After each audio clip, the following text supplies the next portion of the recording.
it's never what they thought it was. Yeah. So when the day, as it opens up and people feel safe to share themselves and tell their truth, things come out. For example, on the Oprah show, one of the young men on the football team got up. He was about 6'3" or 4" or something, real big guy, a lineman, and he spoke about how he didn't get how racism hurt, and he had one of his best friends was an African American kid that he had teased on the bus, and he just made this public apology to his friend, and he said, I watched him when he was crossing over the line, and when he cried, I knew it was because of things I might have said to him. And so he apologized, and then it was just a beautiful outpouring of a big line of all the different people from the room. The African Americans and the Caucasian kids were all hugging and loving each other, and we couldn't have created that if we tried. You know, it's just a possibility of safety in the room.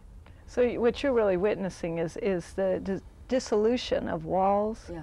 right, of barriers, the creation of miracles, which is so exciting.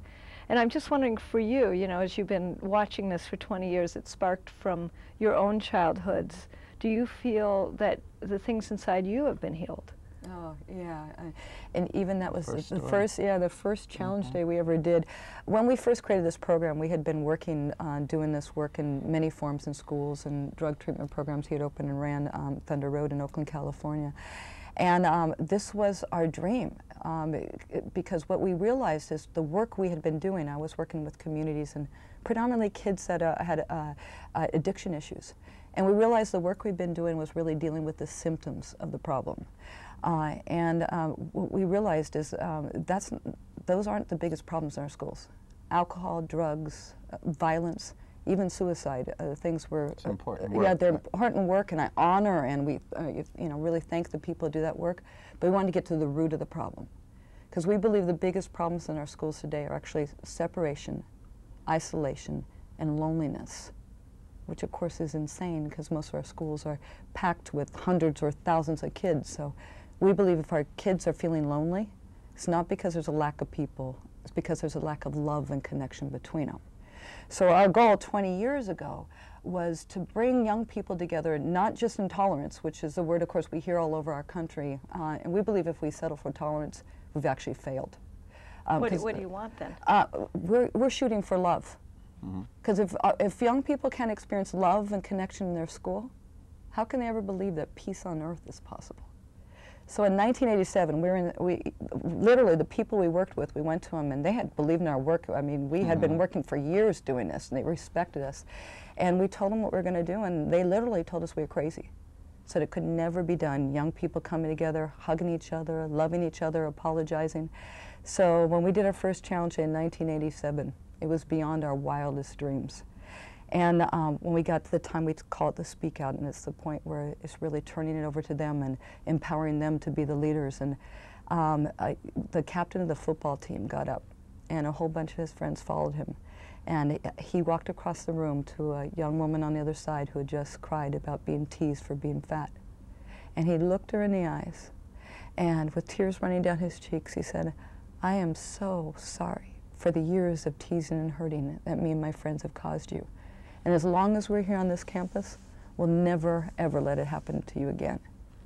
And then he stepped forward and he held her. And when he held her, that fat little girl inside of me that got teased started to heal. And it was just like this miracle of, it represented Rich and his background, and here was me and my background and the healing. And we looked at each other and we knew it was going to be our life work. And so at the time, throughout the years, it's like any time it felt like, should we be doing this? Or, you know, especially it's been 20 years and wars and then not wars, and to be doing peace work and respect work, there was always doors that opened up or signs along the way that would just encourage us to keep going. How have you made it financially with all of this? How did you get funded? Well, it's been a process. I mean, it was just her and I doing days at beginning, and at one point she actually had open heart surgery, and that was a point we went bankrupt. We actually had we lost our house and everything at that point because it was just us doing the work, and then we just stayed committed. I think the vision was what drove us, and every day getting fed by what we do, but also everything that we've ever needed has shown up. I mean, we've really been supported along the way, and then we became, when we became a nonprofit, for example, people volunteered for a year to help in the office and organize things and put things together, and we went from having an office in our garage to now having, how many? 60 staff, yeah. And Tremendous. Being in 42 states and every province of Canada and Germany, Japan, and we've reached, like I said, 95,000 young people this year alone. So funding hasn't been so much an issue anymore. We do one fundraiser a year, and the rest is all for fee for service. So. And is there any issues now? Yeah, well, right now the issues is training leaders to keep up with the demand. And the reason for that, it's not like training to do a program. It's a lifestyle, and it's a practice of a lifestyle. It's always a practice. And so anybody who leads Challenge Day, the work is about looking at our own lives and looking inside and cleaning up our pasts and where are we not living what we teach every day. Because for us, the biggest commitment to the work is about being in integrity. What I love is not only do we do this work out in schools and in corporations, we practice this stuff in the office. What does that mean? So if you came to our office, you would feel instantly loved, accepted. Everyone in the organization, from our board members down, have accountability buddies. And we do 3 times a year personal growth plans where we look and see where can I grow more, mind, body, heart, and spirit. We support each other. We're always doing our own personal growth.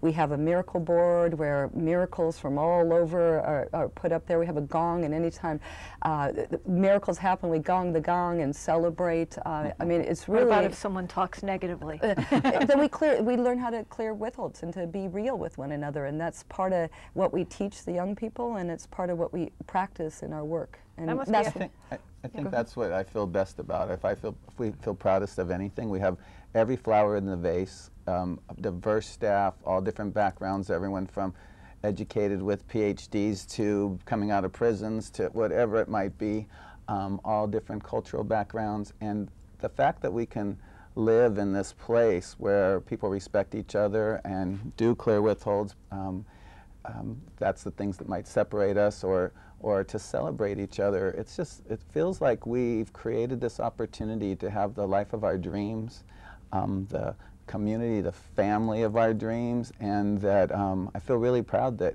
there isn't anyone who walks in a Challenge Day room and leads that hasn't done their own work, and not only that, but that isn't a walking example. And what you said about us walking in here, it could be anyone on our staff, and it would feel the same way, and I just feel really proud of that. How would people email you? The office at challengeday.org. Yeah, wonderful. I'm sure they're going to want to. They may be applying for jobs right now. That'd be great. But what do you two do when you're having a bad day or when you need more hope? What do you do to inspire yourselves? Well, one of the things we've done, starting years ago, because we have 4 children who are now grown, we're grandparents, but years ago we realized if we didn't stay in love, nothing else matters. So we started, it was about 15 years ago, we just committed to 1 night a week, no matter what, a date night. And we get together and we celebrate each other and coach each other and love each other and have our time, and no matter what, whether it's the week we're going to be on Oprah, it's like we have our time to look in each other's eyes, appreciate each other, and help each other grow, and that keeps us hopeful, keeps us in love, and that inspires us. And I think practicing what we preach in the way, for example, there's people over the years who've not thought our work was what should happen, or people that were offended by their touch doing emotional work or whatever, and to be able to get, I understand that's fear, and to have compassion for the people and not resist, for example, is something, and that every day that we do, it feels like we get to be fed by the miracles. So it's not very often that we hit a lull that doesn't feel like we can cross over that bridge. So. Oh, well, you are so inspiring, and I'd like to know, what message of hope would you share? Well, I think that we all want and need the same things, and that we get to see that in a first-hand experience with young people. I mean, I can imagine seeing thousands of young people, all who want the same things, and all they needed was an excuse to show their love.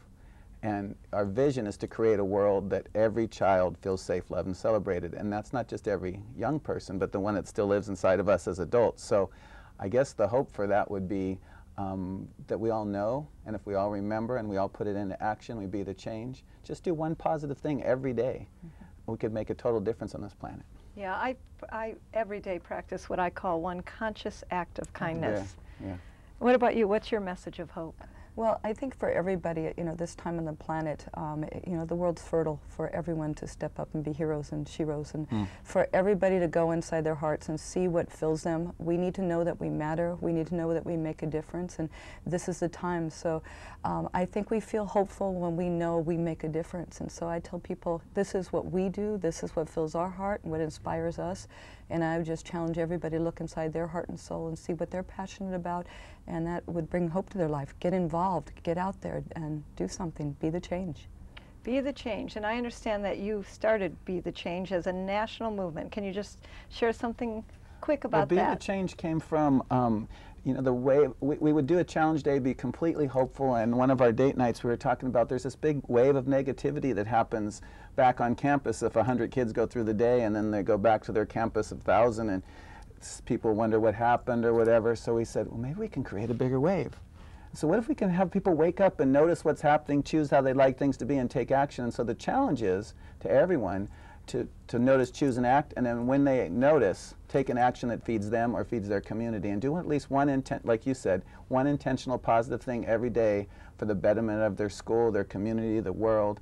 Things like paying for the bridge toll for the person behind you, helping someone with their homework or carry something they couldn't, writing a letter to someone they love, calling somebody and telling what they mean to them. There's a bunch, yeah.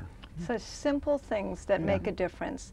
And I thank the two of you for the messages of hope that you inspire us with every day. And thank you for watching Messages of Hope. I know that our show tonight has inspired you, and it's my hope that we've given you more hope.